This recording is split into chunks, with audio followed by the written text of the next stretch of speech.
What does the Balti Triangle in Birmingham have to do with boosting employment? Well, this morning, Ben's in the West Midlands, finding out. He's one of the worst affected parts of Britain for unemployment, but he's looking at schemes which are encouraging schools and businesses to work together to turn that around and cook up something tasty at the same time. Morning, Ben. Morning to you from Birmingham. Yeah, take a look at that, sizzling away in the pan. This is part of a training scheme here in Birmingham, making sure that students have the right skills for the job. There are 10,000 jobs in the curry industry here in Birmingham across 100 restaurants. And so this is one way of making sure that the right people have the right skills. Well, let's speak to Rachel Maclean. She's Managing Director of Skills for Birmingham, and Mark Beatson, he's Chief Economist with the CIPD.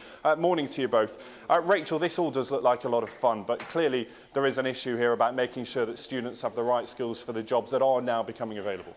Yeah, that's right. I mean, the reason that I set up Skills for Birmingham, which develops the Birmingham Baccalaureate, is because as an employer myself, I run my own business. And I know that there are lots of jobs here, but employers are looking for the right skills for students to come in to understand business, numeracy, literacy, to be able to work in teams and to have that sort of get up and go that employers actually want. So this looks like a lot of fun, but we're also focusing on lots of other skills like manufacturing, engineering that are really important for Birmingham in particular. Now, Mark, if we look at the wider jobs picture, clearly employers feeling a little bit more confident now about being able to take on staff after the downturn. But many an employer says simply they have the jobs, but there aren't the right people with the right sort of skills. How much of a problem is that skills gap?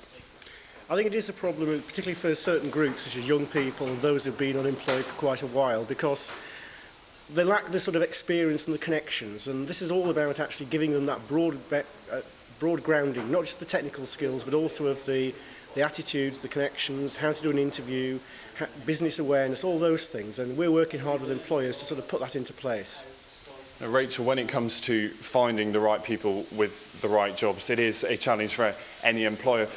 How do you predict, how do students know what the jobs will be that are coming up? How do they make sure they're in a position whereby they have those skills before the jobs become available? Yeah, I mean, it's really important actually, because often students don't really know what jobs are available here in the local economy. So what we're doing here, I mean, this looks like a lot of fun, and obviously there are lots of employers in this particular industry. But it's about opening students' eyes to opportunities that are here, like digital, creative sector. That's a massively growing sector here in Birmingham. And so what we're doing is saying to young students in schools, there are some fantastic employers here. Why don't you look at a job, for example, with some of the other local employers like Midland Heart. We're working with Birmingham Airport as well, and that's about sort of setting up a new airline. So it's about lots of skills that are really important in any job and that cut across all sectors.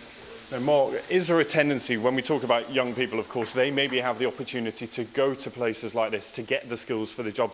When we're talking about older people who've had a traditional job, that job has disappeared and it's about retraining. Is there a reluctance maybe among some older people to think, actually, these are my skills, the jobs aren't available, I can't get a job, and perhaps reluctant to go out and find the new skills? Well, there might be in some cases, but also I think actually it's much harder for people in later life to be able to undertake retraining, particularly career-changing training. It's about getting the finance, and sometimes the benefit system doesn't particularly support them in that. So what we'd also like to see is similar attention devoted towards people who've been out of work for a while and giving them the right support to retrain as well. Okay, Mark, Rachel, thank you for your time this morning. We're going to be here all morning talking to the students, talking to the experts about getting people back into work, particularly important, of course, because we'll get that jobs update from the Office for National Statistics at 9:30. Indeed. All right, Ben. Thanks very much indeed.